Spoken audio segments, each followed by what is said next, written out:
Have you ever stopped to think that true courage is something you learn in school measured by body size courage? Imagine a 15-year-old girl, rich and beautiful, about to have her whole life ahead of her, but who chose to face death simply to remain true to her principles. It seems impossible, doesn't it? What if he told you that the same young woman, martyred and humiliated, became a symbol of strength, hope, and protection for thousands of women facing breast cancer? Prepare to discover the story of Saint Agatha, a life marked by pain, miracles, and a faith that transformed suffering into a legacy. Agueda was just a 15-year-old girl when the world around her became a minefield for any Christian. Imagine living in a time when professing your faith was like signing, without hesitation, a death sentence. In Sicily, under the orders of Emperor Decius, persecution wasn't something distant. It was the very air you breathed. While many remained silent out of fear, she stood firm, like someone holding a treasure that no one could take away. Isn't it curious how true courage often blossoms precisely in situations of extreme danger? Now, think with me. How often do we fail to defend our convictions for fear of criticism or rejection? Agueda didn't have that option. Even knowing her life was at risk, she chose fidelity to Christ over momentary security. She's like someone today who decides not to betray their values, even if it costs them opportunities, status, or even friendships. The point is that the greatness of her decision lies not only in the suffering she faced, but in the clarity with which she saw what truly mattered. And here lies a key to wisdom. The moments of greatest pressure are precisely those that reveal who we truly are. If in everyday life you are able to remain faithful to what you believe, even in small things, imagine the strength you will gain in the face of great challenges. Agueda, in her youth, showed that true victory is not surviving at any cost, but being consistent until the end. And this consistency leads us to see the magnitude of her personal choices, especially when it comes to consecration and total surrender to God. Agueda was not only young, she was also beautiful, intelligent, and from a respected family. Many desired her as a wife, but she had already made a radical decision to surrender her virginity and her heart to Christ, calling him her true husband. This choice, which today might sound symbolic, at that time carried the weight of an eternal commitment. By rejecting all suitors, even the most influential, Agueda demonstrated that her wealth lay not in human alliances, but in her connection with God. This decision became the key to her story. And that's where Quinianus, a powerful Roman governor, came in, driven by disordered passion and the desire to possess both the young woman and her fortune. Imagine a man accustomed to having everything he wanted, suddenly hearing a definitive no from a 15-year-old girl. His wounded pride turned to fury. How often do we see this repeated in different forms in our daily lives? Someone who can't stand hearing a no, whether at work, in relationships, or in positions of power, and ends up reacting cruelly or manipulatively. Agueda, however, showed that a no can be much more powerful than an empty yes. Her firmness opened a conflict between fidelity to Christ and Quinianus's hatred. And this teaches us something profound. Saying no to temptation, to a wrong path, or even to an invitation that goes against our principles can be costly, but it protects what is most valuable within us. This clash was just the beginning, as Agueda's rejection would turn into brutal persecution, marked by torture that is still remembered today as symbols of her unshakable faith. When Quinianus realized he could not break Agueda, he decided to resort to the cruelest path: violence. She was subjected to humiliation, imprisonment, and torture that attempted at any cost to tear away her faith. Among these torments was one of the most shocking: the cutting off of her breasts, which became a symbol of her pain and her spiritual victory. This detail, so painful to hear, explains why to this day she is invoked as a protector of women with breast cancer. It is impressive how her story of suffering has become a source of comfort for generations. And here lies a golden point. Often, what wounds us most deeply is precisely what makes us a reference for others. Agueda suffered the cruelty of her tormentors physically, but her pain became a sign of hope for women facing serious illnesses. Likewise, someone who experiences bankruptcy can help others start over, or someone who overcomes a loss can comfort those still grieving. Suffering, when it doesn't destroy, can become a legacy of strength, What's striking is that, even in the face of such brutality, Agueda did not renounce her faith. Think about how often, for much less, people give up their principles. In the face of extreme pain, she remained steadfast, without giving into the logic of fear. And this only prepares us for something even more extraordinary. When all seemed lost, a sign appeared from heaven, a divine intervention that would show that suffering did not have the final word.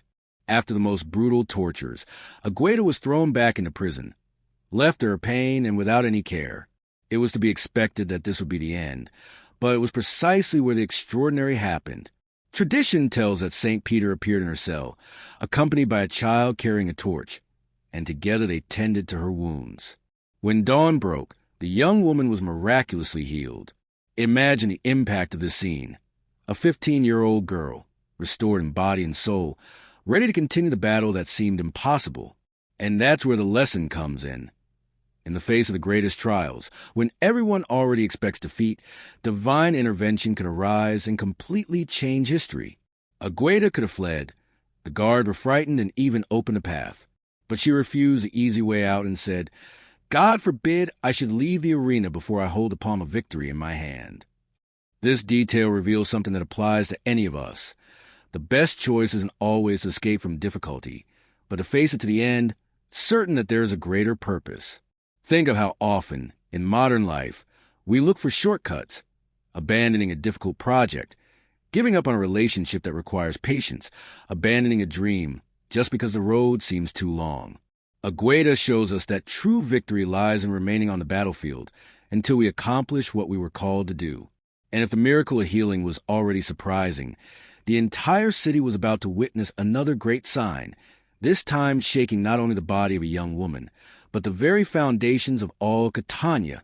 During one of the most cruel trials, Agueda was once again subjected to unimaginable torments. But suddenly, the city of Catania shook violently. Houses collapsed, people died, and the people panicked. Many saw the earthquake as a direct sign of divine wrath against the young woman's persecutors. The judge, blinded by hatred, ignored the outcry, but the streets echoed with voices demanding the release of this innocent girl. It was as if heaven itself intervened in her defense. This episode shows us how injustice sometimes reaches such a height that even nature seems to revolt. And here a practical reflection is in order. How often do we witness situations where evil seems to triumph, but something unexpected happens and changes the entire course of history? Whether it's the bankruptcy of a corrupt company or the downfall of someone who abused power, sooner or later, the truth comes to light. The earthquake in Catania was a reminder that no injustice goes unnoticed before God. And yet, Agueda was not released. On the contrary, she returned to prison even more aware that her fate would not be spared by earth, but embraced by heaven. Her faith, which had already survived pain and torture, now endured the shock of an entire city. And what would come next would not only confirm her dedication, but also ensure that her name would echo through the centuries, marked by miracles that are remembered to this day. After enduring all the torments, Agueda was once again taken to prison. There, exhausted, she surrendered her life to God in prayer. It was no ordinary death, but the crowning of a life marked by unshakable faith. She died young at 15, but with a strength that surpassed that of many battle-hardened men. Her death was not the end, but the beginning of something greater. The birth of an intercessor whose memory would span centuries and cultures. Catania, which tried to erase her name, ended up becoming the guardian of her history. And here lies a powerful key.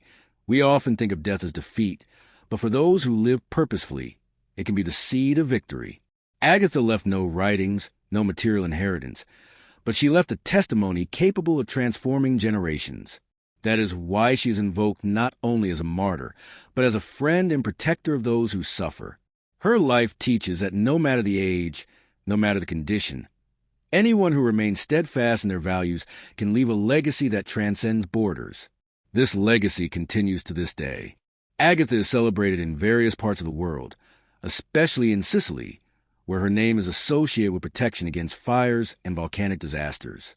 For many, her intercession is a shelter in times of danger. Think about it. A girl who was humiliated, hurt, and rejected became a symbol of courage, purity, and faith. Her death was merely the opening to an eternal testimony. And there's one last fascinating detail. Extraordinary signs linked to his memory continued to appear, reinforcing the idea that his martyrdom did not end in prison, but echoes to this day. After her death, the extraordinary signs linked to Agatha continued unabated. Shortly thereafter, Mount Etna erupted, and lava flowed toward the city of Catania. Desperate, the people rushed to the saint's tomb and grabbed her veil for protection. They placed it before the incandescent lava, and inexplicably, the flow stopped, saving the city from destruction. This event deeply marked popular memory, making Agatha the protector against fires and volcanic catastrophes. The young martyr who suffered so much became, through faith, the guardian of an entire city. This detail shows how the life of those who remain faithful is never in vain. Even after death, Agatha's influence continued to generate hope, miracles, and devotion. What seemed like a story of defeat became a beacon of faith that spanned centuries. And here comes a practical application. When you remain steadfast in your values, even if it seems no one is watching, your life can touch people in ways you might never imagine. Your example, your courage, and even your resilience can become an inspiration to someone who comes after you. Today, Saint Agatha is celebrated throughout the world, especially on February 5th, with festivals, processions, and prayers. Women invoke her as a protector of health. Entire peoples ask for her help against natural disasters, and Christians see her as a model of purity and unwavering faith. Her life teaches us that suffering is not the last word, but rather love and the courage to remain steadfast until the end. Agatha's legacy is eternal because it was born for what the world tried to destroy, but which God transformed into victory. And so, her silent voice continues to echo. Faith always wins. De história oficiente Agatha teachas o cidade coragens norte me azul by the size of the challenges, bate by the faces remaining true to onis values, even when everything around you is sense to conspire against us. Are you ready to apply this to your life? How many times have you stopped fighting for something important out of fear, the judgment of others, or the discomfort of the difficult path? Think, what would happen if, instead of retreating, you faced your challenges like Agatha faced theirs, with faith, determination, and a long-term vision? Furthermore, her legacy remains with that suffering can transform into strength, learning, and inspiration for others. Have you ever stopped to reflect on how your difficult experiences can become a beacon for someone who is lost or discouraged? Sometimes, victory is just overcoming yourself, but using your own story to impact lives. How about starting today to see obstacles as opportunities to leave a true legacy? And if you want to continue learning inspiring stories, strategies of courage and faith that truly transform lives, subscribe to the channel and turn on notifications right now. Don't miss any content that can change your perspective, strengthen your faith, and help you forge your own path to victory. And tell me in the comments, what attitude will you change today to live more courageous and faithfully to your values?